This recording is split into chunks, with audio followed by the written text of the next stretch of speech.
L'homme descend-il du singe, comme l'affirme la science moderne ? Que pouvons-nous apprendre de la véritable histoire de l'homme, à partir des anciens codes et textes sacrés ? Est-il vrai que l'homme descend du singe ? Depuis l'époque de M. Darwin, jusqu'à Haeckel, puis jusqu'à nos jours, d'innombrables hypothèses et théories sont apparues sur l'origine de l'homme. Cependant, nous tenons à préciser clairement qu'aucune de ces suppositions ne peut être démontrée avec certitude. Souvenons-nous de la fameuse monnaie atomique de Haeckel, un atome complexe qui ne pourrait en aucune façon surgir d'un hasard, comme le suppose ce bon monsieur, ignorant dans le fond. Si l'intelligence des scientifiques est nécessaire pour construire une bombe atomique, créer un atome requiert encore plus de talent. Si nous refusions les principes intelligents de la nature, la mécanique cesserait d'exister. L'existence de la mécanique est impossible sans mécanicien. Si quelqu'un pensait que l'existence d'une machine est possible sans auteur, j'aimerais bien qu'il le démontre, qu'il apporte les éléments chimiques dans un laboratoire pour que surgisse une radio ou une automobile ou simplement une cellule organique. Monsieur Alfonso Herrera, l'auteur de la plasmogénie, a réussi à fabriquer une cellule artificielle, mais celle-ci a toujours été une cellule morte, sans vie. Et que disent les anthropologues matérialistes ? Ils disent que la conscience, l'être, l'âme ou l'esprit, les principes psychiques, sont rien de plus que des évolutions moléculaires du protoplasme à travers les siècles. Ce qu'il y a de sous-jacent à cette question, derrière toutes ces théories mécanistes et évolutionnistes, c'est le combat contre l'Église. On cherche toujours un système ou une théorie qui satisfasse le mental et le cœur, et qui peut démolir la genèse hébraïque. Les réactions contre l'Adam biblique et sa fameuse Ève est la véritable origine des Darwin, des Haeckel et d'autres acolytes. Mais ils devraient être sincères et manifester leur insatisfaction contre tous les concepts cléricaux. Il est injuste que par simple réaction, on ait conçu tant d'hypothèses dépourvues de toute base sérieuse. Ce que nous dit M. Darwin au sujet du singe catharinien, il dit que l'homme descend probablement de lui. Cependant, M. Darwin a certains fondements dans son système qui contredit réellement la supposée origine anthropoïde de l'homme. M. Darwin dit que deux espèces similaires, mais différentes, apparentées à un ancêtre commun, mais l'une ne descend jamais de l'autre. En premier lieu, M. Huxley a démontré que le squelette humain est complètement différent dans sa structure de celui du singe. L'anthropoïde a un squelette qui est fait pour grimper aux arbres. C'est ce que démontre la flexibilité et la structure de son système osseux. Au contraire, le squelette humain est fait pour marcher. Deuxièmement, la flexibilité et l'axe crânien de l'anthropoïde et de l'être humain sont complètement différents. Et troisièmement, l'homme est un être organisé. Mais en étudiant la vie et les habitudes de l'anthropoïde, nous voyons qu'il est organisé d'une manière différente et antithétique. Donc, un être bien organisé ne peut pas descendre d'un autre ordonné de façon opposée, comme les anthropologues matérialistes eux-mêmes l'affirment. D'accord, c'est logique. Mais comment expliquez-vous la chaîne des espèces dans la théorie de l'évolution ? La science matérialiste invente tous les jours de nouvelles hypothèses. Ils ont établi une chaîne très curieuse. Le roi de cette chaîne est le requin, dont descendent les lézards, selon les anthropologues matérialistes. Et de là, en suivant le cours de la grande chaîne des merveilles, elle passe à un certain petit animal auquel on a donné une très grande importance ces derniers temps, le lémurien. Et ensuite, ils disent que cet animal, qui a pu exister il y a quelques 150 millions d'années, descend à son tour le singe. Et enfin, le gorille. Dans cette chaîne, le gorille est notre prédécesseur immédiat, l'ancêtre de l'homme. Certains anthropologues incluent même dans cette chaîne la pauvre souris. Mais comment ? Ils cherchent des similitudes. Ils essayent de faire croire aux gens que la forme de la tête et de la bouche du requin est à l'origine d'autres mammifères, parmi lesquels notre sœur la souris. Fonder une possible descendance sur la similitude d'un trait du visage, etc., s'avère, au fond, aussi empirique que de supposer que l'homme ait été façonné avec de la boue, en acceptant le sens littéral de la phrase biblique, sans se rendre compte que c'est seulement quelque chose de symbolique. Mais où sont les chaînons ? Comment est-il possible qu'à partir du requin, le lézard apparaisse ainsi du jour au lendemain ou à travers plusieurs siècles ? Des millions d'années ont passé et les requins continuent tranquilles. Et personne n'a jamais vu, que ce soit dans l'Atlantique ou dans le Pacifique, de nouveaux lézards naître d'une espèce de requin. Tout le monde sait que les lézards vivent en eau douce. J'ai visité aussi les océans et je n'ai jamais vu ou entendu dire qu'aucun pêcheur ait pêché un lézard en plein océan. Ils pêchent des requins, mais des lézards ? Nous parlons de faits concrets, clairs et définitifs. Et où pouvons-nous trouver le ou les chaînons qui connecteraient le lémurien au singe ? Et finalement, où sont les chaînons entre le singe et le gorille ? Et où sont les chaînons entre le gorille et l'homme ? Quels sont-ils ? Voilà les faits. Il manque des chaînons. Parler juste pour parler est simplement absurde. Des hypothèses, rien d'autre. Et de telles hypothèses sont plutôt ridicules. Elles manquent de sérieux fondements. Les messieurs du matérialisme anthropologique se targuent qu'ils ne croient que ce qu'ils voient, mais les faits démontrent leur fausseté.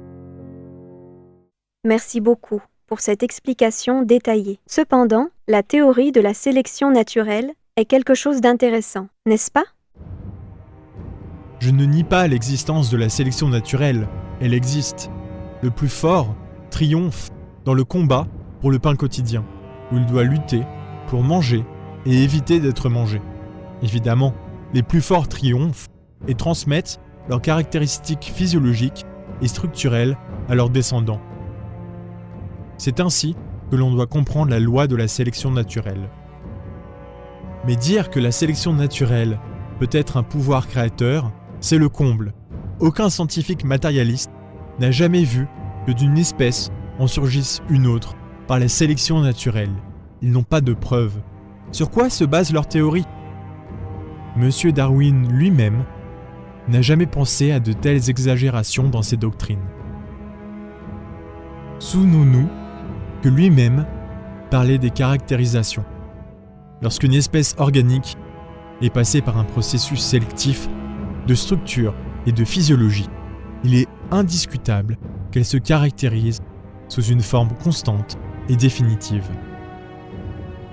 Par conséquent, si le fameux anthropoïde ou grand singe est passé par des processus sélectifs, il a ensuite assumé entièrement ses caractéristiques et n'est jamais repassé par aucun changement.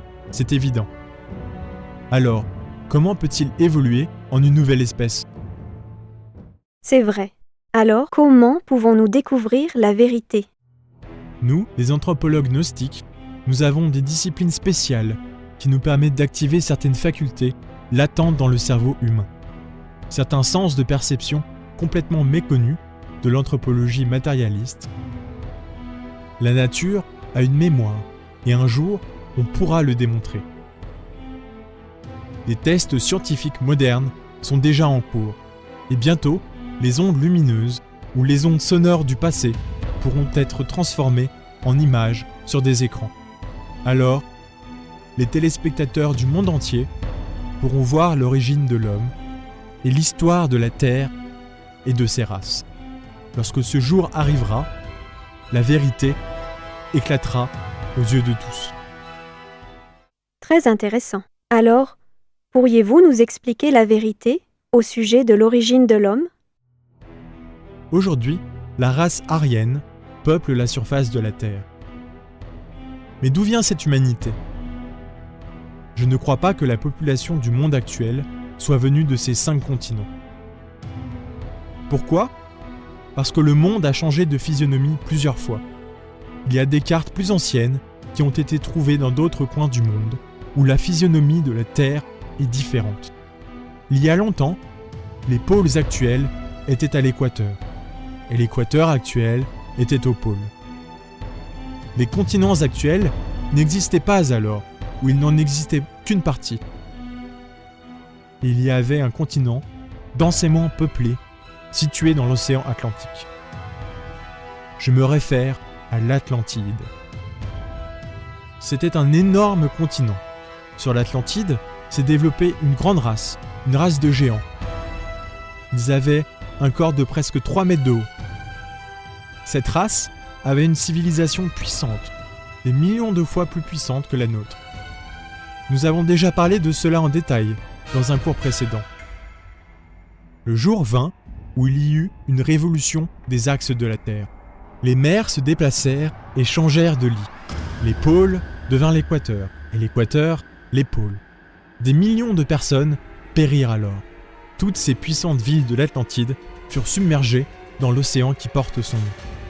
L'histoire du déluge universel, dont on trouve des versions dans les traditions de toutes les races humaines, sont seulement des souvenirs de la grande catastrophe atlante. Une fois cette grande catastrophe terminée, une nouvelle race commença, la race aryenne. C'est très intéressant. Oui, nous avons étudié l'Atlantide dans une session précédente. D'où vient la race atlante? Quelle est son origine? Les Atlantes descendent de la Lémurie. La Lémurie était un continent encore plus ancien et plus grand que le continent Atlante. Elle occupait tout l'océan Indien, la Malaisie et même l'Australie.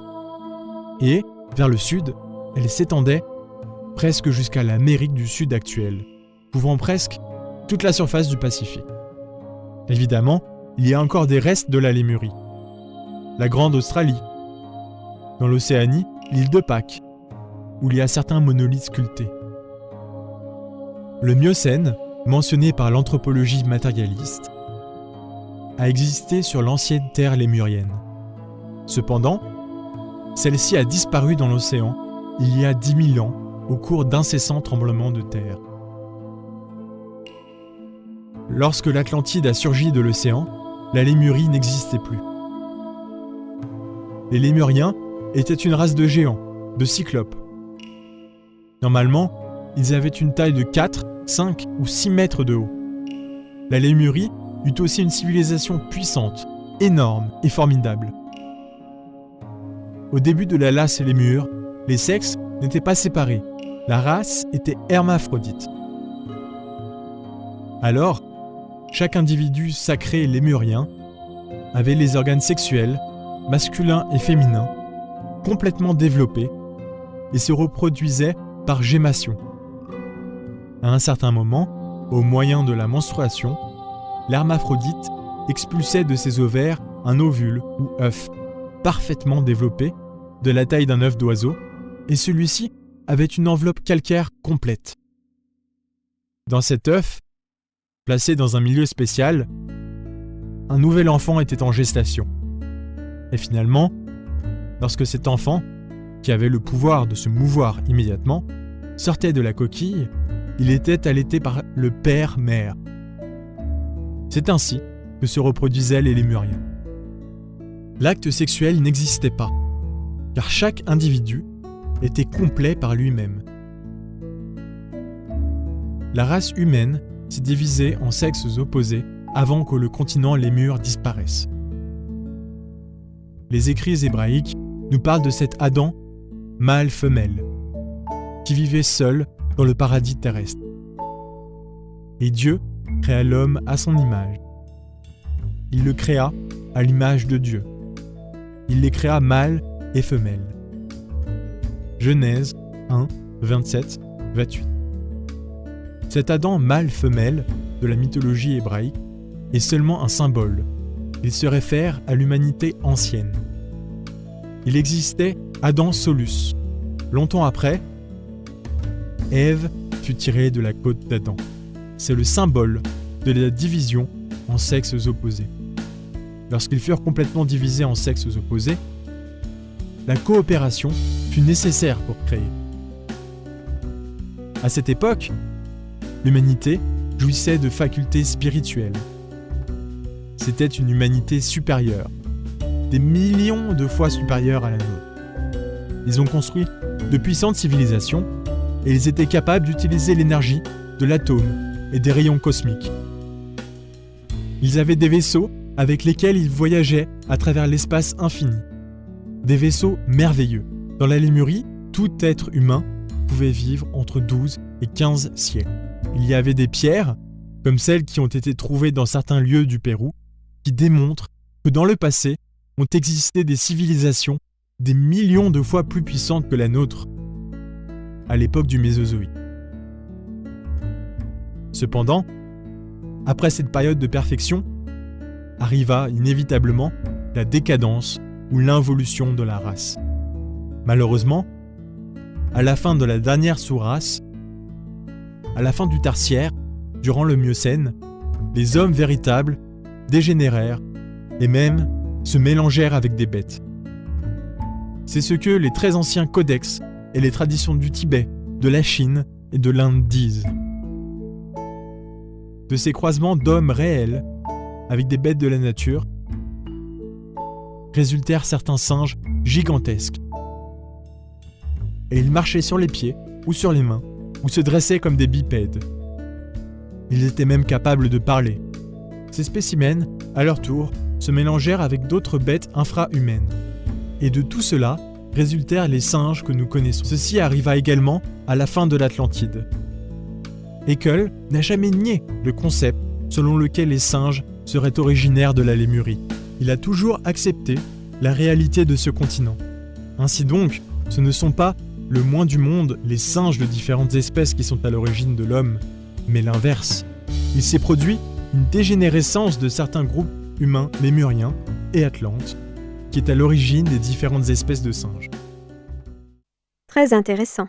Vous nous avez donné aujourd'hui une information incroyable. Quelle est l'origine de la race lémurienne ? Les ancêtres de la Lémurie vivaient sur le continent hyperboréen. Les restes de ce vieux continent, où la race hyperboréenne s'est développée, se trouvent dans l'Angleterre elle-même, et même en Irlande. L'Alaska appartient aussi à cette terre, car toutes ces régions forment un fer à cheval autour de la calotte du pôle Nord. Sur le continent hyperboréen, il y avait une race d'androgynes très puissante. Ils pouvaient allonger leur corps à volonté, adoptant une taille immense ou le rapetisser jusqu'à l'état d'un point mathématique. Ce n'était pas une race qui pouvait seulement se mouvoir sur la croûte terrestre, comme les lémuriens, non. Les hyperboréens étaient différents. À cette époque, ils flottaient dans l'atmosphère. Les hyperboréens se reproduisaient comme le font les coraux, par bourgeonnement. Ce système est très similaire à celui du bourgeonnement des plantes. N'importe quel bourgeon végétal, une fois détaché du tronc originel, peut se transformer en une autre plante. De même, du corps de ces hyperboréens se détachaient des spores ovoïdes. Ces spores devenaient de nouveaux organismes indépendants qui s'alimentaient du père-mère. Incroyable. S'il vous plaît, continuez et parlez-nous de l'origine de la race hyperboréenne. Les ancêtres des hyperboréens étaient les hommes de la race polaire, ou protoplasmie. Cette race humaine vivait sur la calotte du pôle Nord, dans l'île secrète ou île sacrée, le continent qui est maintenant recouvert par les glaces du pôle Nord. À cette époque, il y a plus de 300 millions d'années, la Terre était réellement semi-éthérique et semi-physique. À cette époque, les êtres humains avaient un corps totalement protoplasmique. Cette race flottait dans l'atmosphère. Le corps des gens était ductile, élastique. Ils pouvaient conserver leur taille gigantesque de 10 à 20 mètres de haut ou la réduire à volonté. Leur corps n'avait pas la consistance physique de l'humanité actuelle. Cependant, les personnes de cette race étaient heureuses. Elles ne voyaient pas seulement ce qui est purement physique, mais en plus, elles pouvaient voir l'être de chaque personne, et l'âme et l'esprit de toute chose. Les êtres humains se reproduisaient d'une manière très semblable à celle de la division des cellules organiques. C'est ce que l'on appelle la mitose, ou division cellulaire. Ainsi, l'organisme père-mère protoplasmique se divisait en deux à un moment donné. Le fils se détachait du père-mère. Et ceci était un événement profondément religieux. Ce processus de reproduction par division existe encore dans notre sang. Cela semble incroyable, mais cette première race humaine arriva à un très haut degré de civilisation. Avec le matériau plastique et éthérique de cette terre primitive, ils construisirent des maisons, des palais, des cités et des temples grandioses.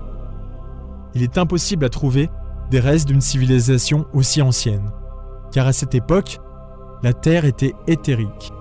Elle était formée de protomatière. C'est merveilleux. D'où vient la race polaire? Quelle était son origine? Les germes originels de la grande nature se développent toujours dans les dimensions supérieures. La vie minérale, végétale et animale s'est condensée là, dans la sphère de la matière tridimensionnelle, à partir des dimensions supérieures. Cela s'est produit au cours de plusieurs millions d'années. Les monades, les principes intelligents de la nature, ou leur dédoublement, ont traversé la 6e, la 5e et la 4e dimension. À l'approche de la période d'activité du monde tridimensionnel d'Euclide, cette forme a subi quelques arrangements. Elle se cristallisa finalement sous forme humaine sur la calotte du pôle Nord, qui était localisée, en d'autres temps, dans la zone équatoriale. Il faut tenir compte du fait que la morphologie des créatures humaines et de la nature change au fur et à mesure des siècles. Les créatures qui nous ont précédés, l'ancienne race humaine, étaient des géants. Leur taille a diminué progressivement pour devenir ce qu'elle est actuellement. Il est bon de savoir que nous sommes précisément la 5e génération. Évidemment, la future 6e race sera encore plus petite. Et il est totalement évident que la 7e génération humaine sera lilliputienne. Après la 7e race, notre planète Terre deviendra une nouvelle lune. Tout comme la Lune, l'actuel satellite de la Terre, une planète froide et cadavérique, sans aucune vie. Cependant, peu avant que la Terre ne passe par ce processus, l'espèce humaine retournera évidemment à son état germinal, dans les dimensions supérieures de la nature, pour retourner ensuite, un jour, à l'état élémental originel et atomique. À la fin du grand jour cosmique, Mahamahvantara, tout germe vital doit dormir profondément au sein du chaos, l'espace abstrait absolu pour cette éternité. Seule la musique, le verbe, le logos peut éveiller les germes vitaux à l'aube du Mahamahvantara pour commencer un nouveau cycle d'activité.